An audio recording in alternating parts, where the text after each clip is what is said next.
کیا تم لوگوں نے حاجیوں کو پانی پلانے اور مسجد حرام کی مجاوری کرنے کو اس شخص کے کام کے برابر ٹھہرا لیا ہے جو ایمان لایا اللہ پر اور روز آخر پر، اور جس نے اللہ کی راہ میں جہاد کیا، جس نے اللہ کی راہ میں جافشانی کی، وجاہد فی سبیل اللہ، اللہ کی راہ میں چاہے وقت لگانا ہو، چاہے اپنی ایکسپرٹیز لگانا ہو، چاہے مال لگانا ہو، چاہے جان لگانی ہو، بہرحال افضل ہے۔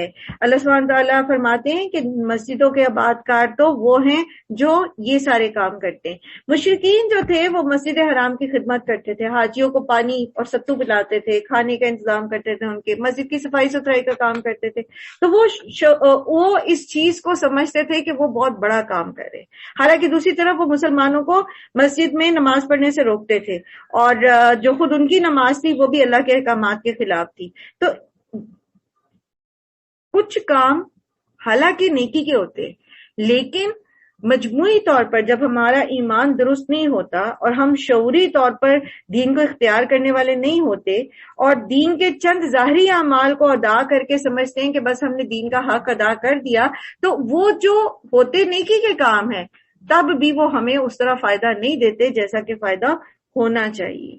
اس لیے جیسے پہلے بھی میں نے عرض کیا تھا کہ دین ایک فل پیکج ہے، ادخلوا فی السلم کافۃ، پورے کے پورے اسلام کے اندر داخل ہوں گے تو پھر یہ فل پیکج کا فائدہ ہم اٹھا سکیں گے۔ ہاں کمی بیشی ہو جاتی ہے، کوتاہی ہو جاتی ہے، حتیٰ کہ گناہ کبیرہ تک ہو جاتے ہیں، لیکن پھر بھی کیا ہے، اللہ تعالیٰ سے توبہ کر لے، استغفار کر لے۔ لیکن یہ تو نہ رکھے طریقہ کہ جان بوجھ کر انسان دین کے کسی حصے کو لے لے، کچھ ریچولز کو تو ایسا اپنی زندگی میں شامل کر لے کہ ہر طرح سے اس کو کرنا ہے، اور کچھ کو بالکل ہی چھوڑ دے۔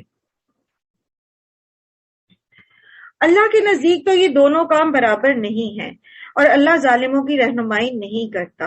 اللہ کے ہاں تو انہی لوگوں کا درجہ بڑا ہے جو ایمان لائے اور جنہوں نے اس کی راہ میں گھر بار چھوڑے اور مال اور جان کے ساتھ جہاد کیا، وہی کامیاب ہیں۔ ان کا رب انہیں اپنی رحمت اور خوشنودی اور ایسی جنتوں کی بشارت دیتا ہے جہاں ان کے لیے پائیدار عیش کے سامان ہیں، ان میں وہ ہمیشہ رہیں گے۔ یقیناً اللہ کے پاس خدمات کا صلہ دینے کو بہت کچھ ہے۔ تو اللہ کے انعامات میں کوئی کمی نہیں ہے، جیسے کہ جنتی جب جنت میں چلے جائیں گے تب بھی اللہ تعالیٰ ان سے کہیں گے کہ اب تمہیں کچھ چاہیے، تو وہ کہیں گے کہ اللہ تعالیٰ آپ نے سب کچھ تو دے دیا، تو اس پر پھر اللہ تعالیٰ ان کو اپنا دیدار کرائیں گے۔ تو اللہ تعالیٰ کے پاس تو بہت کچھ ہے دینے کے لیے، ہمارے اعمال ہی کچھ نہیں ہے۔ اور پھر اعمال سے زیادہ ہمیں اللہ کی رحمت پر امید رکھنی چاہیے، اس سے دعا کرنی چاہیے کہ جو کمی بیشی اللہ تعالیٰ ہم اپنے حق میں کر رہے ہیں، اپنے اعمال میں کریں، آپ اسے درگزر کریں اور ہمیں اپنی رحمت کا حقدار بنائیں۔ اے لوگوں جو ایمان لائے ہو، اپنے باپوں اور بھائیوں کو بھی اپنا رفیق نہ بناؤ اگر وہ ایمان پر کفر کو ترجیح دیتے ہیں۔ یاد رکھیے کہ اسلام کا رشتہ زیادہ مضبوط ہے بنسبت خونی رشتوں کے۔ تم میں سے جو ان کو رفیق بنائیں گے وہی ظالم ہوں گے۔ اے نبی صلی اللہ علیہ وسلم کہہ دو کہ اگر تمہارے باپ اور تمہارے بیٹے اور بھائی اور بیویاں اور تمہارے عزیز و اقارب اور تمہارے وہ مال جو تم نے کمائے ہیں اور تمہارے وہ کاروبار جن کے ماند پڑنے کا تم کو خوف ہے اور تمہارے وہ گھر جو تمہیں پسند ہیں، تم کو اللہ اور اس کے رسول اور اس کی راہ میں جہاد سے عزیز تر ہے، تو انتظار کرو یہاں تک کہ اللہ اپنا فیصلہ تمہارے سامنے لے آئے، اور اللہ فاسق لوگوں کی رہنمائی نہیں کرتا۔ یہاں اللہ سبحانہ و تعالیٰ نے خطاب کس سے کیا ہے؟ ان لوگوں سے جو مسلمان ہیں، جو ایمان والے ہیں۔ انہیں کیا کہا جا رہا ہے کہ اگر تمہارے باپ، بھائی، بیویاں، مال، عزیز و اقارب، کاروبار، تجارت، گھر بار تمہیں اللہ اور اس کے رسول کی احکامات کی پابندی کرنے سے روک رہے ہیں، تو یہاں تک انتظار کرو کہ اللہ کا فیصلہ آ جائے۔ اللہ فاسق لوگوں کی رہنمائی نہیں کرتا۔ جو لوگ اپنی خواہش نفس اور اپنی دنیا کا فائدہ اللہ کے احکامات کے آگے رکھتے ہیں، اللہ تعالیٰ ان کو فاسق کہہ رہے ہیں، اور اللہ تعالیٰ فاسقوں کو سیدھا رستہ نہیں دکھاتے۔ یعنی دنیاوی محبتوں اور آسائشوں کو دینی کاموں پر فوقیت دینا کوئی پسندیدہ عمل نہیں ہے۔ اللہ اس سے پہلے بہت سے مواقع پر تمہاری مدد کر چکا۔ ابھی غزوہ حنین کے روز بھی اس روز تمہیں اپنی کثرت تعداد کا غرور تھا۔ یہ حنین کا واقعہ جو ہے یہ شوال 8 ہجری میں جو ہے ہوا تھا، اور اس کے بعد قریباً قریب کچھ مہینے پہلے، مطلب یہ آیات 8 ہجری میں نازل ہوئی ہیں نا، تو اس سے کچھ مہینے، قریباً 12-13 مہینہ پہلے جو ہے مکے اور طائف کے درمیان جو وادی حنین ہے اس میں پیش آیا تھا۔ اس غزوہ میں مسلمانوں کی تعداد قریباً 12,000 تھی، اور جو نان مسلم تھے، کفار تھے، ان کی تعداد کم تھی۔ ابھی تک جتنے بھی غزوات ہوئے تھے، جتنے بھی موقع آئے تھے، اس میں مسلمان کم تھے اور کافر زیادہ تھے، لیکن اس میں مسلمان زیادہ اور کافر کم تھے۔ لیکن قبیلہ حوازن جو تھے ان کے پاس بڑے ماہر تیر انداز تھے۔ مسلمانوں کے دل میں یہ خیال آیا کہ اس دفعہ تو ہم کثرت تعداد میں ہیں تو لازماً غالب آ جائیں گے، تو اللہ سبحانہ و تعالیٰ نے مسلمانوں کو یہ احساس دلانے کے لیے کہ کثرت تعداد جو ہے وہ فائدہ نہیں دیتی، اصل میں تو اللہ کی فرما برداری اور اللہ کی طرف سے مدد آتی ہے تو انسان کامیاب ہوتا ہے۔ تو اس کی طرف یہاں اشارہ ہے کہ اس روز تم اپنی کثرت تعداد پر غرور کر رہے تھے، مگر وہ تمہارے کچھ کام نہ آئی، اور زمین اپنی وسعت کے باوجود تم پر تنگ ہو گئی اور تم پیٹ پھیر کر بھاگ نکلے۔ پھر اللہ نے اپنی سکینت اپنے رسول پر اور مومنین پر نازل فرمائی، اور وہ لشکر اتارے جو تمہیں نظر نہ آتے تھے، اور منکرین حق کو سزا دی کہ یہی بدلہ ہے ان لوگوں کے لیے جو حق کا انکار کرتے ہیں۔ پھر تم یہ بھی دیکھ چکے ہو کہ اس طرح سزا دینے کے بعد اللہ جس کو چاہتا ہے توبہ کی توفیق بخش دیتا ہے۔ اللہ درگزر کرنے والا اور رحم فرمانے والا ہے۔ کوئی بات نہیں، غلطی ہو گئی، ایک دفعہ تکبر کا خیال دل میں آ گیا، مار بھی پڑ گئی اس پہ، لیکن پھر اللہ تعالیٰ نے پھر بھی فتح دے دی۔ پہلے نقصان ہو رہا تھا، پھر اللہ تعالیٰ نے مدد کی اور اللہ تعالیٰ نے بچا لیا۔ تو بندہ توبہ کر لے، استغفار کر لے تو اللہ کی رحمت کے دروازے کھلے ہیں۔ اے ایمان لانے والوں، مشرکین ناپاک ہیں، لہٰذا اس سال کے بعد یہ مسجد حرام کے قریب بھی نہ پھٹکنے پائیں گے۔ پھر اب وہی بات کی جا رہی ہے، ٹھیک ہے۔ اور اگر تمہیں تنگ دستی کا خوف ہے تو بعید نہیں کہ اللہ چاہے تو تمہیں اپنے فضل سے غنی کر دے۔ اصل میں بات یہ ہے کہ ساری عرب سے مشرکین اور دوسری دنیا علاقوں سے بھی جو مشرک تھے وہ حج کرنے آتے تھے اپنے اپنے طریقے پر، جیسے ان کا رواج تھا۔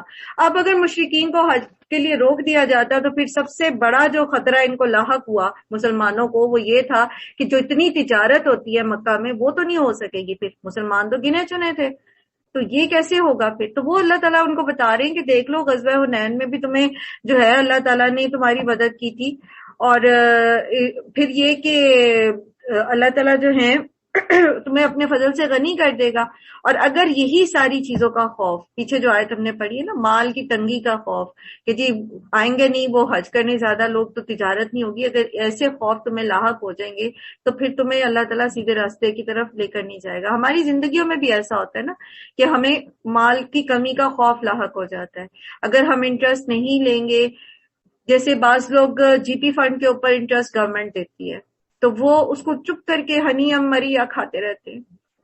تو بہت ضروری ہے کہ ہمیں پتا ہو کہ چاہے کسی بھی شکل میں مل رہا ہے بہرحال وہ انٹرسٹ ہے، تو اگر ہم اس کو نہیں لیں گے تو وہ ہمارے مال میں کوئی کمی نہیں ہوگی، بلکہ اگر ہم اس انٹرسٹ کو لیں گے تب ہمارے مال میں بے برکتی ہو جائے گی اور ہم حرام کے مرتکب ہو کر اللہ کی نافرمانی کر کے اللہ کے ساتھ جنگ چھیڑ بیٹھیں گے، کیونکہ سود کے معاملے میں اللہ تعالیٰ نے صاف صاف کہہ دیا کہ یہ تو اللہ اور اس کے رسول سے جنگ ہے۔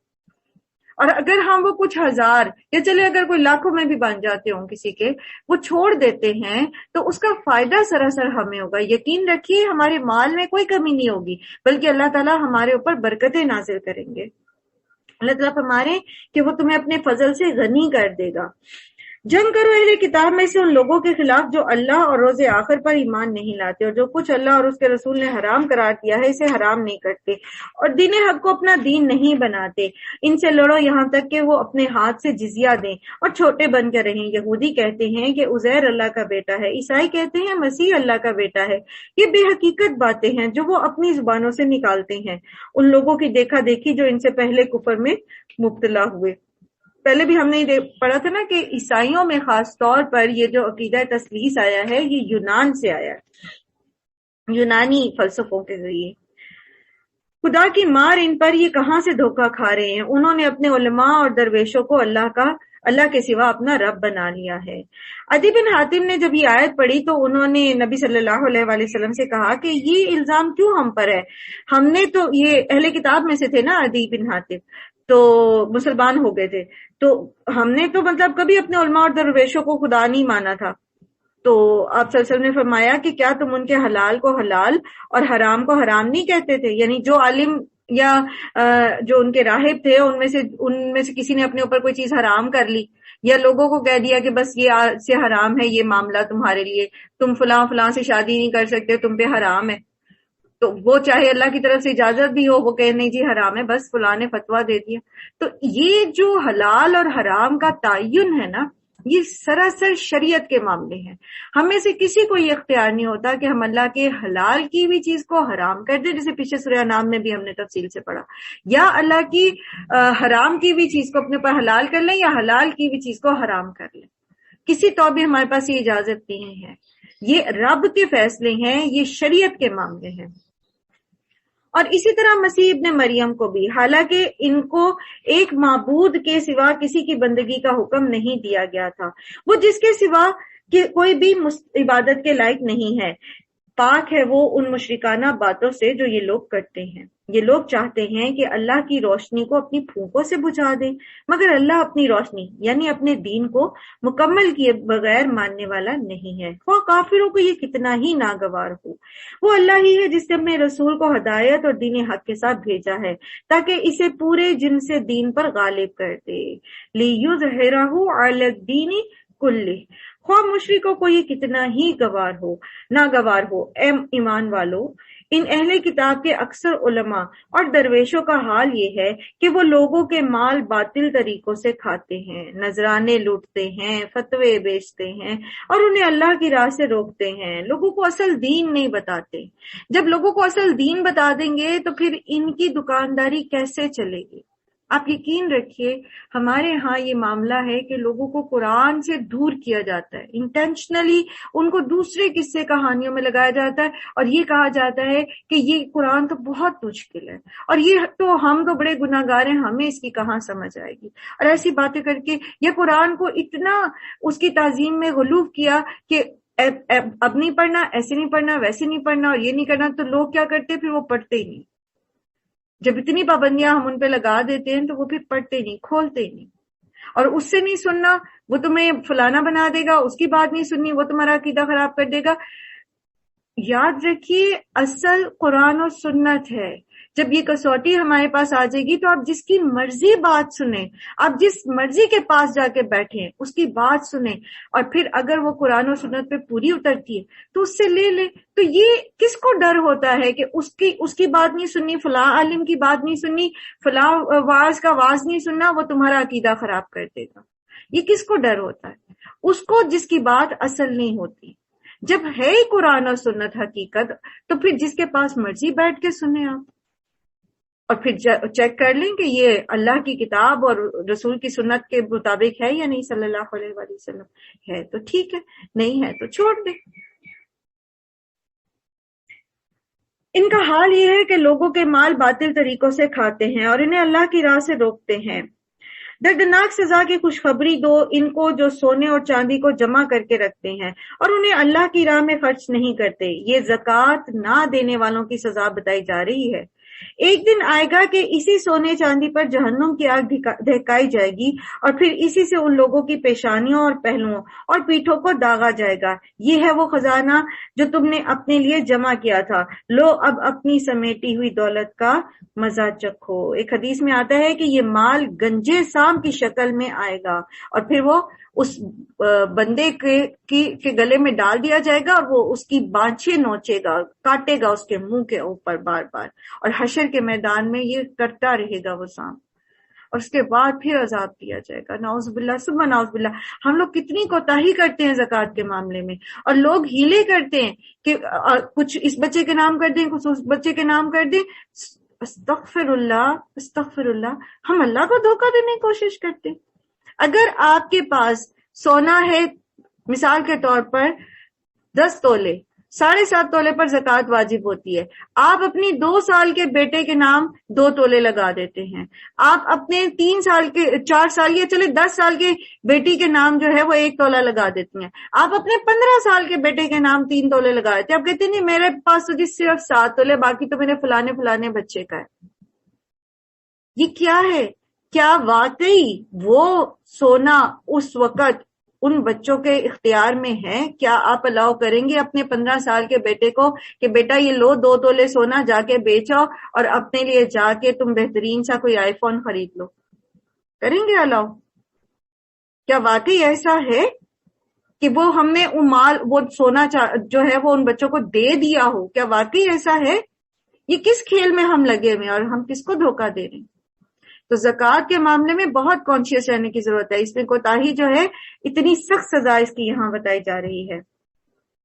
حقیقت یہ ہے کہ مہینوں کی تعداد جب سے اللہ نے زمین اور آسمان کو پیدا کیا ہے 12 ہی ہے، اور ان میں سے 4 حرمت کے مہینے ہیں. اور وہ کون سے؟ رجب، ذیقعدہ، ذی الحج اور محرم. یہی ٹھیک ضابطہ ہے. لہٰذا ان 4 مہینوں میں اپنے اوپر ظلم نہ کرو اور مشرکوں سے مل کر لڑو، مشرکوں سے سب مل کر لڑو جس طرح وہ سب مل کر تم سے لڑتے ہیں. یہ حرام مہینوں کا کانسیپٹ یہ تھا کہ اس میں یہ جنگ نہیں کرتے تھے، نہ قافلوں کو لوٹتے تھے، اور حج اور عمرے کی تیاری کی جاتی تھی، تو تھوڑا سا ان کو امن مل جاتا تھا. تو پھر اللہ تعالیٰ نے اس حرمت کو جاری رکھا بعد میں بھی، اور مسلمانوں کو بھی حرام مہینوں میں جنگ کرنے کی اجازت نہیں تھی، الا یہ کہ کوئی ان کے ساتھ جنگ کرے ان مہینوں میں. اگر کوئی جنگ کرتا تو پھر ان کو الاؤ تھا کہ وہ بھی جنگ کر سکتے ہیں. ٹھیک ہے. اللہ تو متقین ہی کے ساتھ ہے. نسی تو کفر میں ایک مزید کافرانہ حرکت ہے جس سے یہ کافر لوگ گمراہی میں مبتلا کیے جاتے ہیں. نسی کیا تھا؟ اصل میں ہوتا یہ تھا کہ یہ کیلنڈر کو اپنی مرضی سے چینج کر لیتے تھے. مثال کے طور پر اگر رجب جو ہے وہ حرمت کا مہینہ ہے اور ان کی جنگ بڑی زوروں پر ہے یا کوئی بڑا زبردست قسم کا قافلہ آ رہا ہے، تو اب یہ کیا کرتے کہ رجب کے مہینے میں اس جنگ میں فتح پاتے یا پھر اس قافلے کو لوٹ لیتے. اس کے بعد یہ کہتے کہ اچھا ہم نے رجب میں یہ کام کیا ہے، اب ہم ایک کوئی اور مہینہ جو ہے اس کو حرام بنا لیتے، چلے ربیع ثانی کو بنا لیتے مثال کے طور پر. یعنی مہینوں میں، کیلنڈر میں، حرمت کے مہینوں میں کمی خود ہی آگے پیچھے ان کو کر لیتے تھے اپنی مرضی سے. تو وہ اللہ اس کو نسی کہتے ہیں. تو اللہ تعالیٰ کہہ رہے ہیں کہ ایک تو پہلے یہ کافر، اوپر سے اس کے اندر جو چیزیں ہیں ان کے اندر جو ان کے طریقے ہیں، یہ تو مزید ایک کافرانہ حرکت ہے.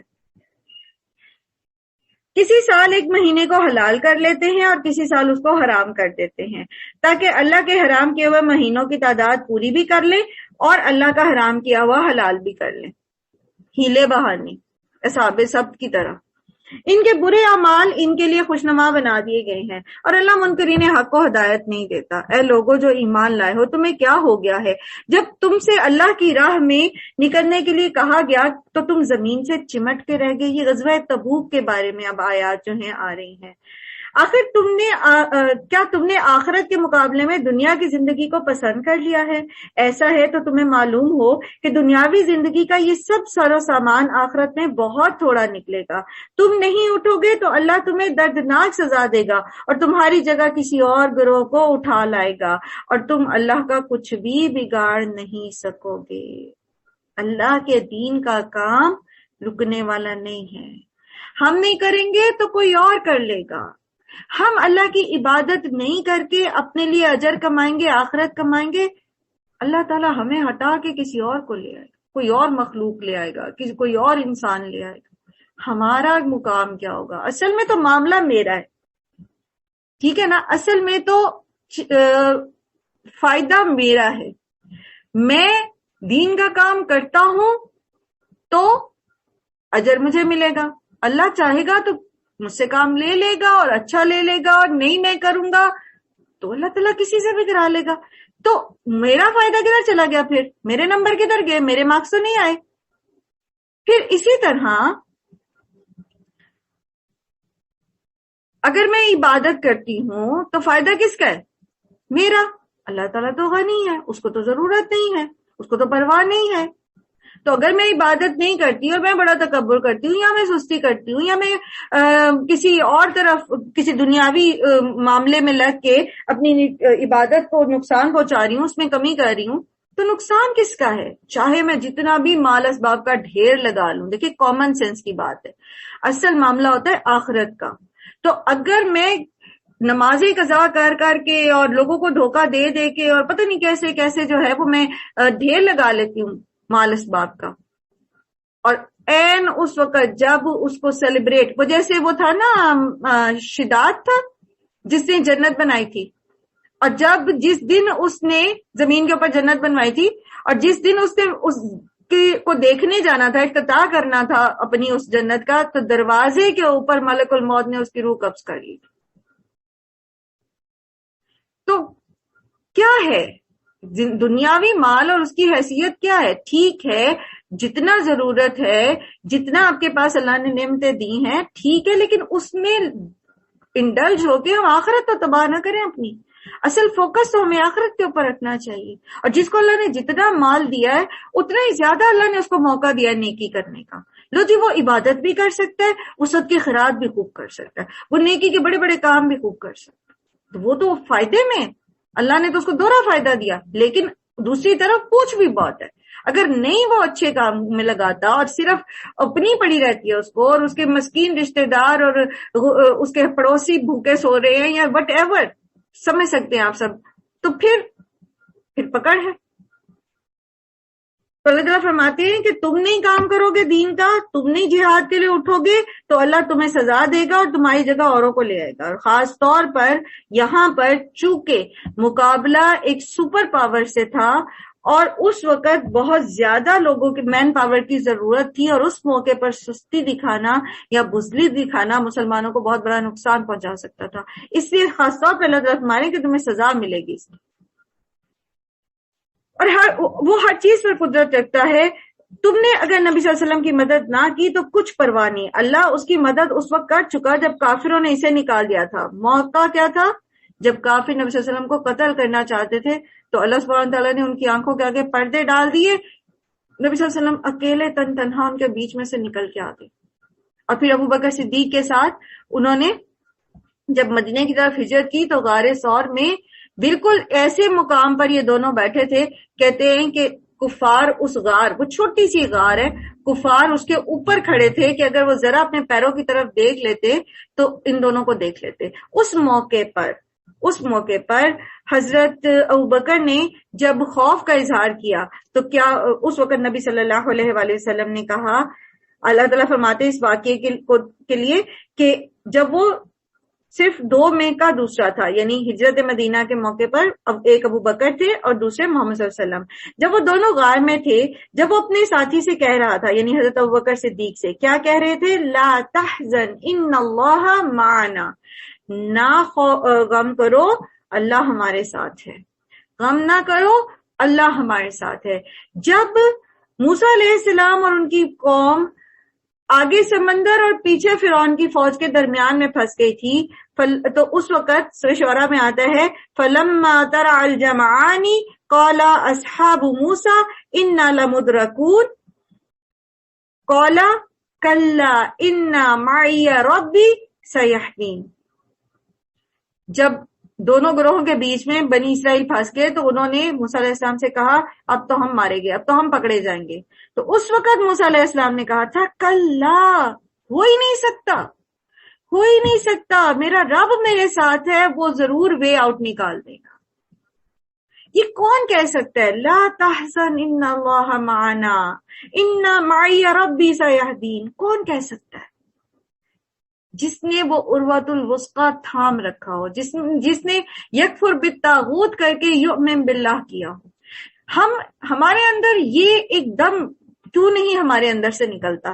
کیونکہ ہم ایک طرف تو اللہ پر ایمان کے دعوے رکھتے ہیں اور دوسری طرف ہم نے طاغوت کو بھی چمٹے ہوئے. تو جب کوئی ایسا مشکل مرحلہ ہمارے اوپر آتا ہے تو پھر ہم خود اپنے ایمان میں شکی ہو جاتے ہیں. پتہ نہیں اللہ میری مدد کرے گا کہ نہیں، پتہ نہیں میری دعا قبول ہوگی کہ نہیں، پتہ نہیں یہ کیسے ہوگا، پتہ نہیں وہ کیسے ہوگا. اور پھر اللہ کو چھوڑ کے دوسروں کے پیچھے لگ جاتے، فلانے کی جگہ پہ چلے جائیں، فلاں سے دعا کرا لیں، فلاں یہ کر دے، فلاں وہ کر دے، فلاں میرا مسئلہ حل کر دے. تو یہ جو پرومپٹلی ہمارے اندر سے نکلنا چاہیے نا مشکل کے وقت، کہ کلا، ہو ہی نہیں سکتا کہ اللہ تعالیٰ مجھے رسوا کرے. ہاں وہ آزماتا ضرور ہے، لیکن جس سچویشن میں اس نے مجھے ڈالا ہے نا، تو اللہ سے ہی دعا کرتے ہیں کہ اللہ تعالیٰ اس آزمائش میں ہمیں پورا اتار، اور پھر اللہ ہی پر اعتبار اور توکل رکھتے ہیں کہ وہ ہمیں اس میں سے نکالے گا. اور وہ شاندار کامیابی کے ساتھ نکالے گا، یہ اس کا وعدہ ہے. بس ہمیں اپنے ایمان کی حفاظت کرنی ہے. جب کوئی موقع ایسا آتا ہے نا تو ہم نے اپنے ایمان کو نہیں برباد کرنا. ہم بڑے چھوٹی چھوٹی باتوں میں اپنے ایمان کا ستیہ ناش کر دیتے ہیں. چھوٹی چھوٹی باتیں بظاہر چھوٹی ہیں لیکن ویسے عمل کے اعتبار سے چھوٹی نہیں ہے، لیکن ہمیں چھوٹی لگتی ہیں. بچہ خوبصورت لگتا ہے تو ماں کیا کرتی ہے، اس کے اوپر کالا ٹیکا لگا دیتی ہے کہ جس کو نظر نہ لگے. خدا کا خوف کریں، اللہ بچانے والا نظر بد سے، یا وہ کالا ٹیکا بچائے گا. استغفر اللہ. تو کیا ہے یہ؟ پھر اسی طرح جب میرے مطلب ایسا ہوتا ہے کہ وہ بچہ پیدا ہوتا ہے نا تو اس کے پاس یا اس کی ماں کے پاس لوہے کی کوئی چیز رکھ دیتے، کوئی کینچی، کوئی تالا. کیوں؟ یہ جنوں سے اور آسیبوں سے اس کی حفاظت ہوگی. کون حفاظت کرنے والا ہے؟ الحفیظ کون ہے؟ اللہ ہے یا وہ کینچی یا تالا؟ ہم تو اپنے ایمان کو روز ذبح کرتے، تبھی تو پھر ہمارے منہ سے نہیں نکلتا کلا ان معی ربی سیہدین، تبھی تو نکلتا نہیں ہے. تو ان چیزوں سے نجات حاصل کریں. نحوست لینا شرک ہے. کسی بندے کو منحوس کہہ دینا، نعوذ باللہ. ہمارے ہاں تو نعوذ باللہ ثم نعوذ باللہ یہ بات بھی پائی جاتی ہے. خدا نہ خاصا کوئی بچی بیاہ کی آئے اور گھر میں کوئی ایسی ایسی بات ہو جائے تو اس کو منحوس کہہ دیتے، یا جی یہ کوا بولا ہے، یا یہ بلی کالی گزر گئی ہے، یا یہ ہو گیا، شیشہ ٹوٹ گیا ہے، اور پتہ نہیں پانی گر گیا ہے، اور کیا کیا توہمات ہیں جو ہم نے، جیسے عیسائیوں نے یونان سے لی تھی تو ہم نے ہندوؤں سے لے لی. اپنی ایمان کی حفاظت ضروری ہے. جب بندہ اپنی ایمان کی حفاظت کرتا ہے نا تو پھر اللہ کی مدد ساتھ ہی ہوتی ہے. پھر اللہ تعالیٰ ہمیں چھوڑتا نہیں ہے، اکیلا نہیں چھوڑتا. تو اللہ تعالیٰ فرماتے ہیں کہ انہوں نے اپنے ساتھی سے کہا کہ غم نہ کرو، اللہ ہمارے ساتھ ہے. اس وقت ہم نے اس پر اپنی طرف سے سکون قلب نازل کیا اور اس کی مدد ایسے لشکروں سے کی جو تم کو نظر نہ آتے تھے، اور کافروں کا بول نیچا کر دیا. اور اللہ کا کلمہ تو بلند ہی ہے، اللہ زبردست اور دانا اور بینا ہے. اچھا، آپ نے کبھی سنا ہوگا، آپ ماشاءاللہ قرآن پڑھتے ہیں تو لوگ آپ سے کنسلٹ بھی کرتے ہوں گے، آپ سے اپنے دکھ درد بھی کہتے ہوں گے. تو لوگ کہتے تھے ہم قرآن بھی پڑھتے ہیں، ہم نماز بھی پڑھتے ہیں، ہمارے دل کو سکون نہیں ملتا، ہمارے گھر میں بے برکتی ہے. تو جو نماز بھی پڑھتا ہے، قرآن بھی پڑھتا ہے، تو اس کے گھر میں بے برکتی اصولاً ہونی تو نہیں چاہیے. اصولاً اس کے گھر کے اندر اس کے دل کو بے سکون ہونا تو نہیں چاہیے، کیونکہ تو اللہ کا وعدہ ہے کہ الا بذکر اللہ تطمئن القلوب. تو پھر وجہ کیا ہے کہ جی میں صبح بھی 100 دفعہ سبحان اللہ وبی حمدی سبحان اللہ وبی حمدی پڑھتی ہوں، میں استغفر اللہ کی تسمیہ بھی کرتی ہوں، میرے دل کو سکون نہیں مل رہا. مجھے خوف لاحق ہے، فلاں میرے خلاف جادو کر دے گا، فلاں میرے لیے یہ کر دے گا، فلاں میرے بچے کو یہ کر دے گا، مجھے سکون نہیں. تو اس کی بنیادی وجہ یہ ہوتی ہے کہ ہمارے ایمان میں اخلاص نہیں ہوتا. ہم جو عبادات کرتے ہیں نا تو وہ ہم یؤمن باللہ آدھا کرتے ہیں، یکفر بالطاغوت نہیں کرتے. یاد رکھیے سب سے قیمتی متاع ایمان ہے، ٹھیک ہے؟ یہ ہے تو آخرت ہے، یہ نہیں ہے تو جو مرضی کرتے رہے، آخرت میں آپ کو کچھ نہیں ملے گا. تو اپنے ایمان کی حفاظت کریں گے تو دلوں کا سکون بھی ملے گا اور گھر میں برکتیں بھی اتریں گی اللہ کے اذن سے. اور آزمائشیں اگر آئیں گی تو اللہ تعالیٰ اس میں ہمیں کامیاب بھی کرے گا. وَكَلِمَةُ اللَّهِ هِيَ الْعُلْيَا وَاللَّهُ عَزِيزٌ حَكِيمٌ. نکلو خواہ ہلکے ہو یا بوجھل، اور جہاد کرو اللہ کی راہ میں اپنی مالوں اور اپنی جانوں کے ساتھ، یہ تمہارے لیے بہتر ہے اگر تم جانو. اے نبی صلی اللہ علیہ وآلہ وسلم، اگر فائدہ یعنی جنگ کی کامیابی جو ہے، مال غنیمت سہل الحصول ہوتا اور سفر ہلکا ہوتا، کہ جنگ تبوک کا سفر جو تھا وہ سخت گرمی کا موسم تھا اور فصلیں جو تھیں کھجور کی وہ پکنے کے تیار تھی، بلکہ اتارنے کی کٹائی کا موسم تھا، اور سفر طویل تھا، بہت لمبا، اور سواریاں کم تھیں. تو اللہ تعالیٰ فرماتے ہیں کہ اگر یہ آسان ہوتا تو وہ ضرور تمہارے پیچھے چلنے پر آمادہ ہو جاتے، مگر ان پر تو یہ راستہ بہت کٹھن ہو گیا. اب وہ اللہ کی قسمیں کھا کھا کر کہیں گے کہ اگر ہم چل سکتے تو یقیناً تمہارے ساتھ چلتے. وہ اپنے آپ کو ہلاکت میں ڈال رہے ہیں، اللہ خوب جانتا ہے کہ وہ جھوٹے ہیں. اے نبی صلی اللہ علیہ وسلم، اللہ آپ کو معاف کرے، آپ صلی اللہ علیہ وسلم نے انہیں کیوں رخصت دے دی؟ اصل میں منافقین آتے تھے نا نبی صلی اللہ علیہ وسلم کے پاس، آ کے بہانے کرتے تھے، بڑے عجیب بہانے، ابھی آگے ذکر آ رہا ہے. تو آپ صلی اللہ علیہ وسلم ان کو اجازت دے دیتے تھے، ٹھیک ہے تم نہ جاؤ کوئی بات نہیں. تو اللہ تعالیٰ کہہ رہے ہیں کہ آپ نے ان کو کیوں اجازت دے دی؟ آپ کو چاہیے تھا کہ خود رخصت نہ دیتے تاکہ آپ پر کھل جاتا کہ کون لوگ سچے ہیں اور کون جھوٹے. جو لوگ اللہ اور روز آخر پر ایمان رکھتے ہیں وہ تو کبھی آپ سے خود یہ درخواست نہ کریں گے کہ انہیں اپنی جان اور مال کے ساتھ جہاد سے معاف رکھا جائے. اللہ متقین کو خوب جانتا ہے. ایسی درخواستیں تو وہی لوگ کرتے ہیں جو اللہ اور روز آخر پر ایمان نہیں رکھتے، جن کے دلوں میں شک ہے اور وہ اپنے شک ہی میں متردد ہیں. اچھا یاد رکھیے دین سے محبت کا پول جو ہے نا وہ آزمائش سے کھلتا. ہم نے سورہ آل عمران میں بھی پڑھا، ابھی پیچھے سورہ انفال میں بھی پڑھا. جب تک آزمائے نہیں نہ جاتے تو پتہ نہیں چلتا کہ ہم کتنے سچے ہیں اس اپنے دین کے ساتھ، اپنے اس کام کے ساتھ. جب آزمائش آتی ہے، اور ہمارے اوپر آزمائشیں کیسی آتی ہیں، کبھی گرمی ہے، کبھی سردی ہے، کبھی بیماری ہے، کبھی مہمانداری ہے، کبھی کچھ ہے، کبھی کچھ ہے. اب ہر عذر جو ہے نا، عذر لینا وہ مومنوں کا کام نہیں ہوتا.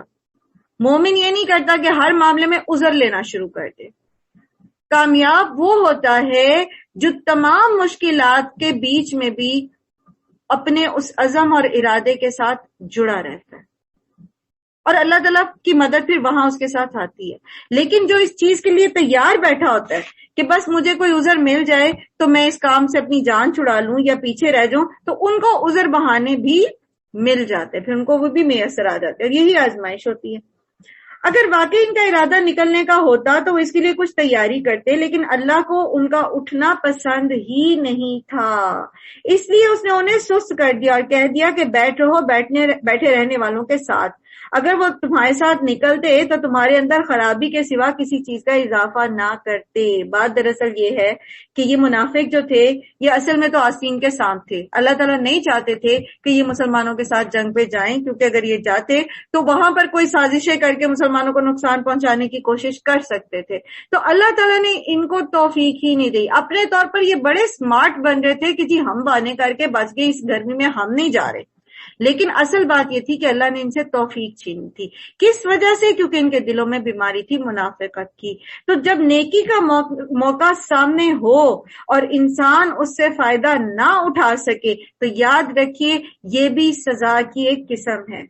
جس انسان کے گھر کے سامنے نہر بہہ رہی ہو اور وہ اس سے چلو بھر پانی بھی نہ پی سکے، محض اپنی سستی کی بنا پر، محض اپنی نیت کی خرابی کی بنا پر، تو یہ پھر سزا کے علاوہ اور کیا ہو سکتا ہے کہ وہ آخرت کا کوئی بھی اجر نہیں کما سکتا.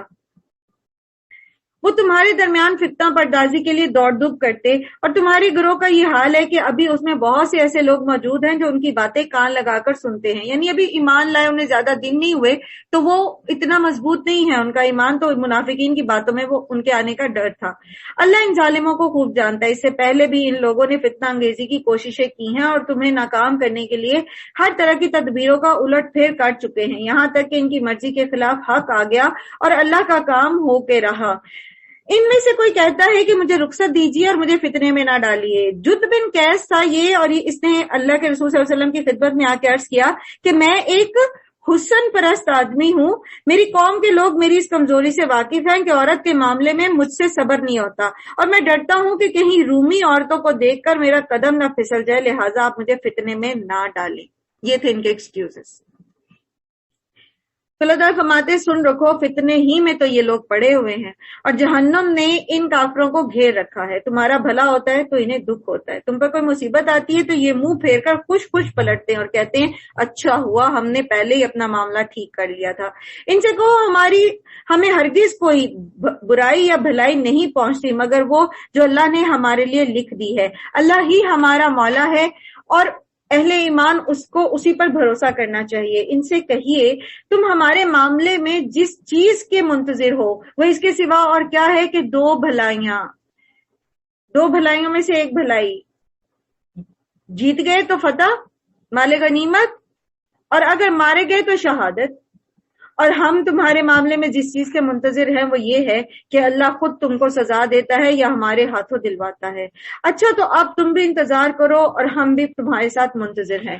یہ غزوہ تبوک کے موقع پر جو ہے نا، پھر یہ منافقین کھل کے سامنے آئے تھے۔ پھر اسی سفر کی واپسی پر انہوں نے اٹیمپٹ بھی کی تھی نبی صلی اللہ علیہ وآلہ وسلم کو شہید کرنے کی، اور پھر آپ صلی اللہ علیہ وآلہ وسلم کو وہ جو 8 یا 12 لوگوں کا گروہ تھا، اللہ تعالیٰ نے ان کے بارے میں آپ صلی اللہ علیہ وسلم کو پھر خبر بھی دی تھی۔ ٹھیک ہے، تو یہاں پر پھر ان کے کھول کے جو ہے نا ان کے بارے میں اللہ تعالیٰ نے بتایا ہے۔ ان سے کہو تم اپنے مال خوشی سے خرچ کرو یا کراہت کے ساتھ، بہرحال وہ قبول نہ کیے جائیں گے کیونکہ تم نافرمان لوگ ہو۔ ان کے دیے ہوئے مال قبول نہ ہونے کی کوئی وجہ اس کے سوا نہیں ہے کہ انہوں نے اللہ اور اس کے رسول سے کفر کیا ہے۔ نماز کے لیے آتے ہیں تو کسمساتے ہوئے آتے ہیں، وَلَا يَأْتُونَ الصَّلَاةَ إِلَّا وَهُمْ كُسَالَىٰ، پیچھے بھی ہم نے یہ پڑھی تھی، یہ منافقین کی نشانی ہوتی منافقت کی۔ اگر نماز میں انسان کو ہمیشہ ہی سستی رہے تو اس چیز کے لیے اللہ سے دعا کرنی چاہیے کہ اللہ تعالیٰ ہمیں سستی سے بچائیں تاکہ کہیں ہمارے اندر منافقت جڑ نہ پکڑ جائے۔ اور راہ خدا میں خرچ کرتے ہیں تو بادل ناخواستہ خرچ کرتے ہیں، ان کے مال اور دولت، ان کی اور کثرت اولاد کو دیکھ کر دھوکہ نہ کھاؤ، اللہ تو یہ چاہتا ہے کہ انہی چیزوں کے ذریعے سے ان کو دنیا کی زندگی میں بھی مبتلا عذاب کرے اور یہ جان بھی دے تو انکار حق ہی کی حالت میں۔ وہ اللہ کی قسم کھا کھا کر کہتے ہیں کہ ہم تمہیں میں سے ہیں، حالانکہ وہ ہرگز تم میں سے نہیں ہیں۔ اصل میں تو وہ ایسے لوگ ہیں جو تم سے خوف زدہ ہیں، اگر وہ کوئی چائے پناہ پالیں یا کوئی کھو کے اس میں گھس بیٹھے تو جا کے اس میں جا چھپے۔ تو یہ اصل میں مسلمانوں کے سامنے اسلام کا اقرار کرتے تھے، اس لیے تاکہ مسلمان کہیں ان کو پکڑے نہیں اور ان کو غیر مسلم شمار کر کے ان کے ساتھ بھی وہ معاملہ نہ کیا جائے جو باقی نان مسلمز کے ساتھ جنگ وغیرہ کا ہوتا ہے، تو اس لیے یہ مسلمان بنے بیٹھے تھے۔ اے نبی صلی اللہ علیہ وسلم، ان میں سے بعض لوگ صدقات کی تقسیم پر آپ پر اعتراض کرتے ہیں۔ لوگ تو مال کے معاملے میں انہوں نے اللہ کے رسول کو بھی نہیں چھوڑا۔ اللہ سبحانہ وتعالی ہم سب کو اپنی پناہ میں رکھیں۔ اگر اس مال میں انہیں کچھ دے دیا جائے تو خوش ہو جائیں، اور اگر نہ دیا جائے تو بگڑنے لگتے ہیں۔ اچھا ہوتا کہ اللہ اور رسول نے جو کچھ بھی انہیں دیا تھا اس پر وہ راضی رہتے اور کہتے کہ اللہ ہمارے لیے کافی ہے، اور وہ اپنے فضل سے ہمیں اور بہت کچھ دے گا، اور اس کا رسول بھی ہم پر عنایت کرے گا، ہم اللہ ہی کی طرف نظر جمائے ہوئے ہیں۔ یہ صدقات تو دراصل فقیروں اور مسکینوں کے لیے ہیں، اور ان لوگوں کے لیے جو صدقات کے کام پر مامور ہیں۔ یہاں پر یہ مصارف زکوٰۃ بتا دیے گئے ہیں، اور ان کے لیے جن کی تالیف قلب مطلوب ہو، نیز یہ گردنوں کو چھڑانے اور قرض داروں کی مدد کرنے اور راہ خدا اور مسافر نوازی میں استعمال کرنے کے لیے ہیں۔ ایک فریضہ ہے اللہ کی طرف سے، اور اللہ سب کچھ جاننے والا اور دانا اور بینا ہے۔ ان میں سے کچھ لوگ ہیں جو اپنی باتوں سے نبی کو دکھ دیتے ہیں اور کہتے ہیں کہ یہ شخص کانوں کا کچا ہے۔ کہو وہ تمہاری بھلائی کے لیے ہی ایسا ہے۔ کانوں کا کچا سے مراد یہ ہے کہ کیونکہ نبی صلی اللہ علیہ وآلہ وسلم کے پاس سبھی لوگ آتے تھے اور آ کے اپنی بات کرتے تھے، تو ایسا نہیں تھا کہ آپ صلی اللہ علیہ وسلم ان کی بات نہ سنتے، آپ ہر ایک کی بات سنتے تھے۔ تو یہ کہتے تھے یہ کیسا بندہ ہے ہر ایک کی بات سننے بیٹھ جاتا ہے۔ تو اللہ تعالیٰ فرما رہے ہیں کہ اس میں تمہاری ہی بھلائی ہے، اللہ پر ایمان رکھتا ہے اور اہل ایمان پر اعتماد کرتا ہے، اور سراسر رحمت ہے ان لوگوں کے لیے جو تم میں سے ایماندار ہیں۔ تو نبی صلی اللہ علیہ وآلہ وسلم کی ذات، آپ صلی اللہ علیہ وآلہ وسلم کا طریقہ، آپ کی سنت مومنوں کے لیے باعث رحمت ہے۔ آپ صلی اللہ علیہ وسلم نے خود دکھ اٹھائے، تکلیفیں اٹھائیں ہماری تربیت کی خاطر، اور آج اگر ہم سنتوں سے منہ موڑتے ہیں تو پھر ہم اللہ کے رسول کے حق میں کمی کرنے والے، خیانت کرنے والے ہو جائیں گے۔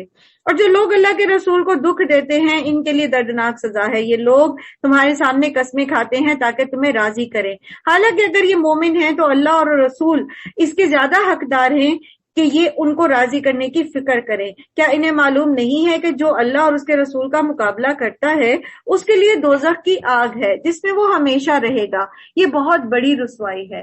یہ منافق ڈر رہے ہیں کہ کہیں مسلمانوں پر کوئی ایسی صورت نہ نازل ہو جائے جو ان کے دلوں کے بھید کھول کر رکھ دے۔ اے نبی صلی اللہ علیہ وآلہ وسلم، ان سے کہیے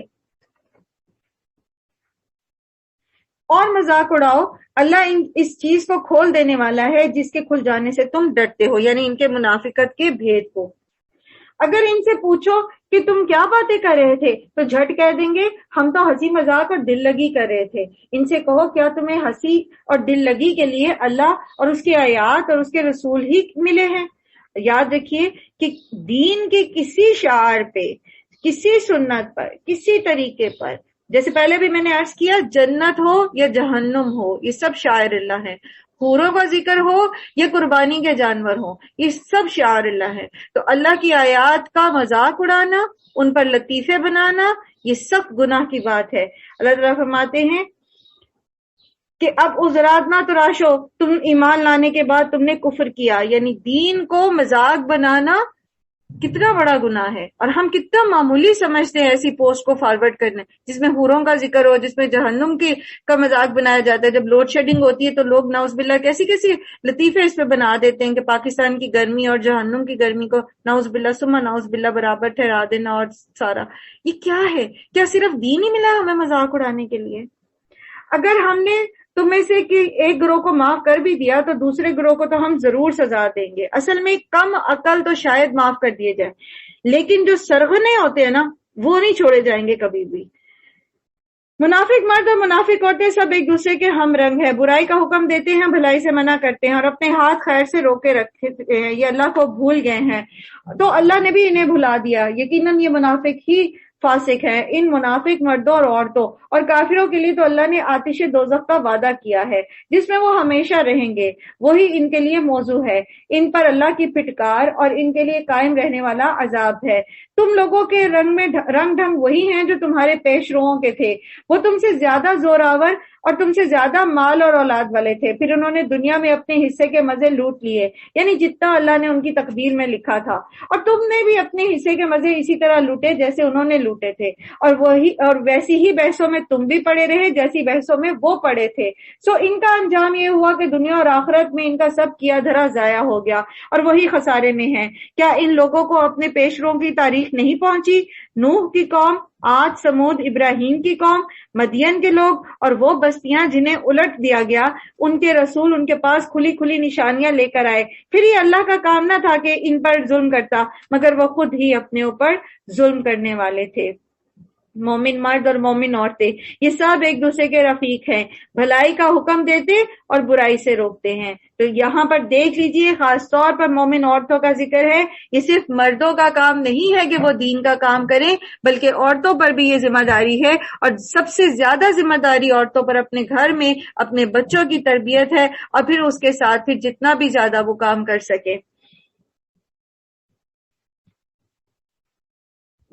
یہ ایک دوسرے کو کے رفیق ہیں، بھلائی کا حکم دیتے اور برائی سے روکتے ہیں، نماز قائم کرتے ہیں، زکوٰۃ دیتے ہیں، اللہ اور اس کے رسول کی اطاعت کرتے ہیں، اور یہ وہ لوگ ہیں جن پر اللہ کی رحمت نازل ہو کر رہے گی۔ یقیناً اللہ سب پر غالب اور حکیم اور دانا ہے۔ ان مومن مردوں اور عورتوں سے اللہ کا وعدہ ہے کہ انہیں ایسے باغ دے گا جن کے نیچے نہریں بہتی ہوں گی، اور وہ ان میں ہمیشہ رہیں گے۔ ان سدا بہار باغوں میں ان کے لیے قیام گاہیں ہوں گی، اور سب سے بڑھ کر یہ کہ اللہ کی خوشنودی انہیں حاصل ہوگی، یہی بڑی کامیابی ہے۔ تو تعاونوا علی البر والتقوی کا کیا فائدہ ہے؟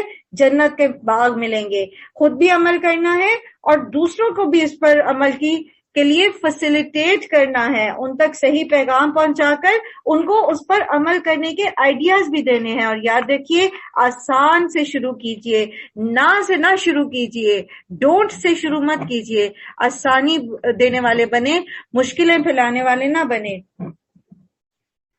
اور پھر یہ کہ ہم سب جنت چاہتے ہیں تو ہمیں اس چیز کا حریص ہونا چاہیے کہ ہم ضرور دوسروں تک خیر پہنچائیں۔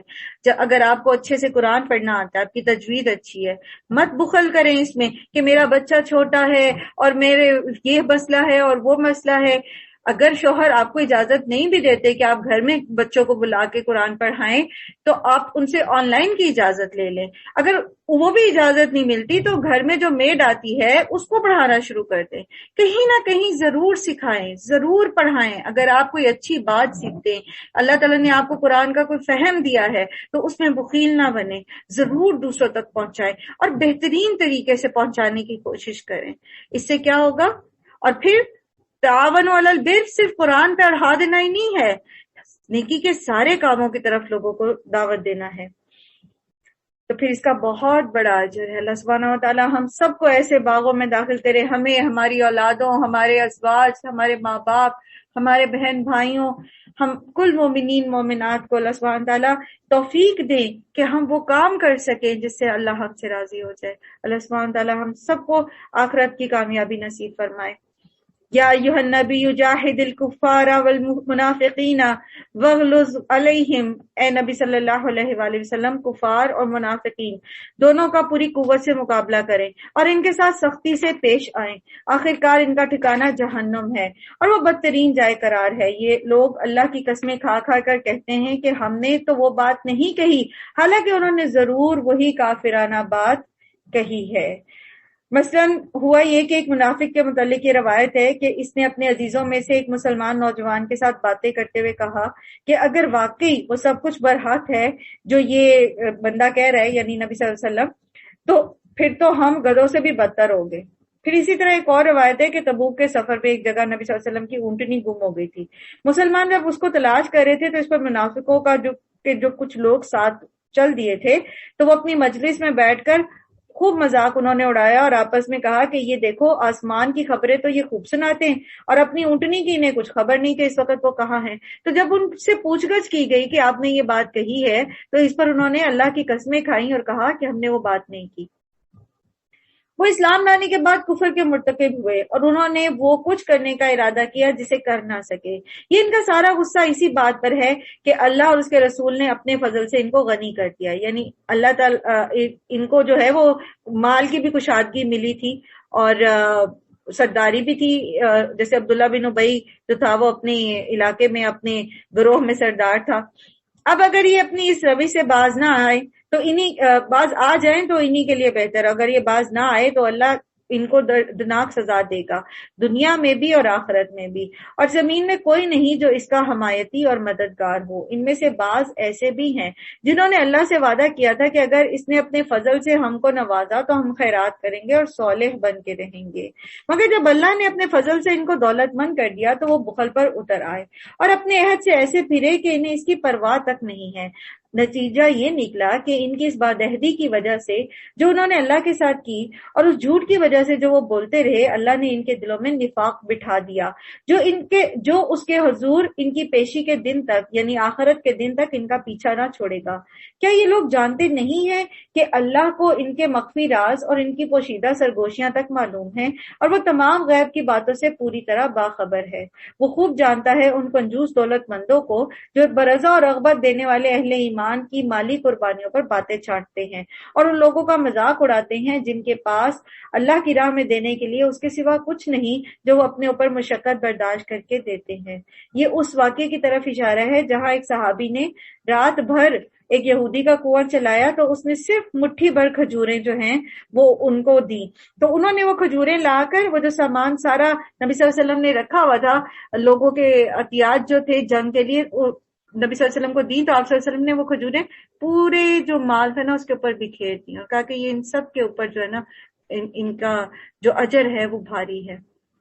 تو اللہ تعالیٰ کوانٹٹی نہیں دیکھتے، اللہ تعالیٰ کوالٹی دیکھتے ہیں، پیچھے ہماری نیت دیکھتے ہیں۔ دوسری چیز جو یہاں سمجھ آ رہی ہے وہ یہ ہے کہ ہمارا جو طرز عمل ہے نا، اس طرز عمل کی وجہ سے بھی ہمارے اندر منافقت پیدا ہو جاتی ہے۔ منافقت جو ایک بیماری ہے دل کی، وہ ہمارے طرز عمل کی وجہ سے بھی ہو جاتی ہے۔ جیسے اللہ کے ساتھ کوئی وعدہ کرنا اور پھر اس کو اپنے کسی دنیاوی فائدے کی وجہ سے پورا نہ کرنا، ویسے تو یہ گناہ ہے، لیکن اس گناہ کی سزا یہ ہوتی ہے کہ پھر انسان کے دل میں منافقت پیدا ہو جاتی ہے۔ تو خاص طور پر جو نظر مان لیں آپ اللہ کی رضا کے لیے، اللہ کے ساتھ کوئی کمٹمنٹ کر لیں، اللہ سے دعا کریں کہ وہ پوری کرنے کی توفیق دے، اور خاص طور پر کسی دنیاوی بخل میں آ کے، دنیاوی لالچ میں آ کے ان وعدوں کو نہ توڑیں۔ اللہ ان مذاق اڑانے والوں کا مذاق اڑاتا ہے اور ان کے لیے دردناک سزا ہے۔ اے نبی صلی اللہ علیہ وسلم، آپ خواہ ان لوگوں کے لیے معافی کی درخواست کریں یا نہ کریں، اگر آپ 70 مرتبہ بھی انہیں معاف کر دینے کی درخواست کریں گے تو اللہ انہیں ہرگز معاف نہ کرے گا، اس لیے کہ انہوں نے اللہ اور اس کے رسول کے ساتھ کفر کیا ہے، اور اللہ فاسق لوگوں کو راہ نجات نہیں دکھاتا۔ جن لوگوں کو پیچھے رہ جانے کی اجازت دے دی گئی تھی اور اللہ کے رسول کا ساتھ نہ دینے کے پر وہ گھر میں خوش بیٹھے تھے اور انہیں گوارا نہ ہوا کہ اللہ کی راہ میں جان و مال سے جہاد کریں. انہوں نے لوگوں سے کہا اس سخت گرمی میں نہ نکلو. لا تنفروا فی الحر، گھر میں بیٹھو، سکون کرو، کیوں گرمی میں بیٹھ جاتے ہو دین کا کام کرنے. کل نار جہنم اشد حرا، ان سے کہیے کہ جہنم کی آگ اس سے کہیں زیادہ گرم ہے. تو اس بڑی گرم آگ سے بچنے کے لیے اگر اس وقت گرمی میں ظہر کی نماز پڑھنے مسجد جانا پڑ رہا ہے تو اس میں چون چرا نہ کریں، اس میں سکون سے جا کے اپنے مردوں کو، اپنے بیٹوں کو موٹیویٹ کریں کہ بیٹا جہنم کی گرمی اس سے بہت زیادہ ہے. تو اگر اس گرمی سے ہم نے بچنا ہے نا تو اس آزمائش میں ہمیں پورا اترنا پڑے گا. اور اسی طرح آپ دیکھ لیجئے کہ میں نے خود بھی یہ ایکسرسائز اپنے ساتھ بھی کی تھی، بہت پہلے کی بات ہے، اور میں بچوں کے لیے بھی اس چیز کو بعض اوقات اپنے بچوں کو بھی کہتی ہوں کہ شدید جب گرمی ہوتی ہے نا تو باہر جا کے دیکھیں، ننگے پاؤں چھت پہ یا ٹیرس میں یا سڑک پہ اگر کھڑے ہو سکتے، چند سیکنڈ آپ کھڑے نہیں ہو سکتے، اتنی گرم ہوتی ہے وہ زمین اور اتنا ہی تپتا سورج سر پہ ہوتا ہے. تو اپنے آپ کو ریئلائز کرائیں. یہ پریکٹیکلی کچھ اگر ہم چیزیں کر لیتے ہیں نا تو اس کا ہمیں ذرا فائدہ ہو جاتا ہے. تو اس سے پھر بندہ اپنے آپ کو ریئلائز کراتا ہے کہ جہنم کی آگ تو اس سے بھی زیادہ گرم ہے. مجھ سے تو یہ گرمی چند سیکنڈ کے لیے برداشت نہیں ہو رہی، تو یہ پیروں کے نیچے بھی عذاب اور سر کے اوپر سے بھی عذاب اور آگ کے ستونوں میں ڈھانک دیے جائیں گے، تو وہ کیسے میں برداشت کر سکوں گا. تو اللہ سبحانہ پھر فوراً انسان اس چیز کے لیے کانشیسلی جہنم کے عذاب سے اللہ تعالیٰ کی پناہ لیتا ہے.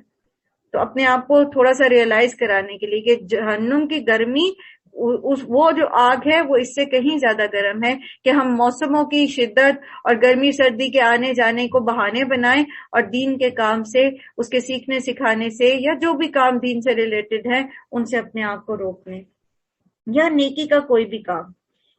اب چاہیے کہ یہ لوگ ہنسنا کم کریں اور روئیں زیادہ، اس لیے کہ جو بدی یہ کماتے رہے ہیں اس کی جزا ایسی ہی ہے کہ انہیں اس پر رونا چاہیے. اگر اللہ ان کے درمیان آپ کو واپس لے جائے اور آئندہ ان میں سے کوئی گروہ جہاد کے لیے نکلنے کی آپ سے اجازت مانگے تو صاف کہہ دیجیے گا کہ اب تم میرے ساتھ ہرگز نہیں چل سکتے اور نہ ہی میرے ساتھ کسی دشمن سے لڑ سکتے ہو. تم نے پہلے بیٹھ رہنے کو پسند کیا تھا تو اب بھی گھر بیٹھنے والوں ہی کے ساتھ بیٹھے رہو. اور آئندہ ان میں سے جو کوئی مرے تو اس کی نماز جنازہ بھی آپ ہرگز نہ پڑھنا اور نہ کبھی اس کی قبر پر کھڑے ہونا، کیونکہ انہوں نے اللہ اور اس کے رسول کے ساتھ کفر کیا ہے اور وہ مرے ہیں اس حال میں کہ وہ فاسق تھے. تو جو کافر ہوتا ہے، کنفرم ہوتا ہے کہ وہ کافر ہے، تو اس کے جنازے میں جیسے قادیانی ہے، ٹھیک ہے، اب قادیانی جو ہے وہ مسلمان نہیں ہے لیکن بظاہر وہ مسلمانوں کی طرح جنازے بھی پڑھاتے ہیں اور سارا کچھ کرتے ہیں، تو ان کے جنازے میں شامل نہیں ہوا جا سکتا، ٹھیک ہے، نہ ہی ان کے لیے دعائیں مغفرت کی جا سکتی ہے. اسی طرح آپ کے دوست ہو سکتے، کوئی عیسائی ہے، ہندو ہے، اگر وہ کافر ہی مر گیا ہے، اس کلمہ نہیں پڑھا، اس نے مسلمان نہیں تھا ہوا، تو پھر آپ اس کے لیے دعائیں مغفرت نہیں کر سکتے. ہاں، آپ اس کے عزیز و اقارب سے کے پاس جا کے تعزیت کر سکتے ہیں، اس میں ان کو بھلائی کی دعوت دے سکتے ہیں، دین کی رغبت دے سکتے ہیں، ان کو تسلی دے سکتے ہیں، دنیاوی امور میں ان کے ساتھ تعاون کا یقین دلا سکتے ہیں جہاں کوئی ضرورت ہو، لیکن بہرحال ان کی مغفرت کی دعا نہیں کر سکتے اور نہ ہی ان کے جنازے میں، چاہے وہ کرسچنز کا ہو یا فنرل ہو یا ان کا قادیانیوں وغیرہ کا، کسی اور نان مسلم کا، تو اس میں شامل نہیں ہو سکتے. رہے وہ لوگ جو منافق ہیں، اب منافق جو اعتقادی منافق ہے اور اس کی منافقت کھل گئی ہے تو اس پر پھر نماز جنازہ نہیں ہوتا. لیکن جو شخص اعتقادی منافق ہے لیکن اس کی منافقت کھلی نہیں ہے، پتہ نہیں ہے، تو پھر اس کا نماز جنازہ اگر پڑھ لیا کسی نے تو اس میں کوئی مسئلہ نہیں ہے. اور جو لوگ عملی منافق ہیں وہ تو ہم سبھی کہیں نہ کہیں ہو جاتے ہیں. اللہ سبحانہ تعالیٰ ہم سب کو اپنی پناہ میں رکھے. تو ہمیں اس چیز کے لیے بہت دعائیں کرنی چاہیے کہ اللہ تعالیٰ یہ جو گند ہے، یہ بیماری جو ہے، جو عملی منافقت کی ہمارے اندر ہے، کبھی ہم جھوٹ بولتے ہیں، کبھی ہم وعدہ توڑتے ہیں، کبھی ہم غصے میں جو ہے وہ ابیوزو لینگویج یوز کرتے ہیں، تو اللہ تعالیٰ ہمیں اس چیز سے نجات عطا فرما. یہ گند ہمارے اندر کیسے رہ سکتا ہے جبکہ ہم یہ چاہتے ہیں کہ ہمارے اندر قرآن کا نور بس جائے. تو اس اللہ سے دعا کرنی چاہیے کہ اللہ تعالیٰ اگر کسی بھی لیول پر ہمارے اندر یہ چیز موجود ہے تو آپ اس کو کھرچ کے ہمارے اندر سے نکال دیں. اللہ تعالیٰ فرماتے ہیں اور آئندہ ان میں سے جو کوئی مرے اس کی نماز جنازہ بھی تم ہرگز نہ پڑھنا اور نہ کبھی اس کی قبر پر کھڑے ہونا، کیونکہ انہوں نے اللہ اور اس کے رسول کے ساتھ کفر کیا ہے اور وہ مرے اس حال میں ہیں کہ وہ فاسق تھے۔ ان کی مالداری اور کثرت اولاد تم کو دھوکے میں نہ ڈالے، اللہ نے تو ارادہ یہ کیا کہ اس مال اور اولاد کے ذریعے سے ان کو اسی دنیا میں سزا دے اور ان کی جانیں اس حال میں نکالیں کہ وہ کافر ہوں۔ جب کبھی کوئی صورت اس مضمون کی نازل ہوئی کہ اللہ کو مانو اور اس کے رسول کے ساتھ مل کر جہاد کرو، تو آپ نے دیکھا کہ یہ لوگ ان میں سے جو صاحب قدرت تھے وہی آ کر آپ سے درخواست کرنے لگے کہ انہیں جہاد کی شرکت سے معاف رکھا جائے، اور انہوں نے کہا کہ ہمیں چھوڑ دیجئے کہ ہم بیٹھے رہنے والوں کے ساتھ رہیں۔ ان لوگوں نے گھر بیٹھنے والیوں میں شامل ہونا پسند کیا، یعنی عورتوں کے اوپر نہیں نا قتال فرض، تو جو عورتیں تو نہیں نکلیں گی جنگ کے لیے، تو اللہ تعالیٰ فرماتے ہیں کہ گھر بیٹھے رہنے والیوں کے ساتھ انہوں نے رہنا پسند کیا اور ان کے دلوں پر مہر لگا دی گئی، اس لیے ان کی سمجھ میں اب کچھ نہیں آتا، بخلاف اس کے رسول صلی اللہ علیہ وآلہ وسلم نے اور ان لوگوں نے جو رسول کے ساتھ ایمان لائے تھے اپنی جان اور مال سے جہاد کیا، اور اب ساری بھلائیاں انہی کے لیے ہیں، وہی فلاح پانے والے ہیں۔ اللہ نے ان کے لیے ایسے باغ تیار کر رکھے ہیں جن کے نیچے نہریں بہہ رہی ہیں، ان میں وہ ہمیشہ رہیں گے، یہ ہے عظیم الشان کامیابی۔ بدوی عربوں میں سے بہت سے لوگ آئے جنہوں نے عذر کیے تاکہ انہیں بھی پیچھے رہ جانے کی اجازت دی جائے، اس طرح بیٹھ رہے وہ لوگ جنہوں نے اللہ اور اس کے رسول سے ایمان کا جھوٹا وعدہ کیا تھا۔ ان بدویوں میں سے جن لوگوں نے کفر کا طریقہ اختیار کیا ہے عنقریب وہ دردناک سزا سے دوچار ہوں گے۔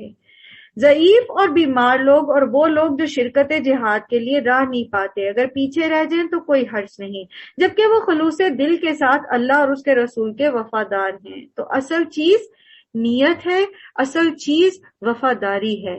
ایسے محسنین پر اعتراض کی کوئی گنجائش نہیں، اور اللہ درگزر کرنے والا اور رحم فرمانے والا ہے۔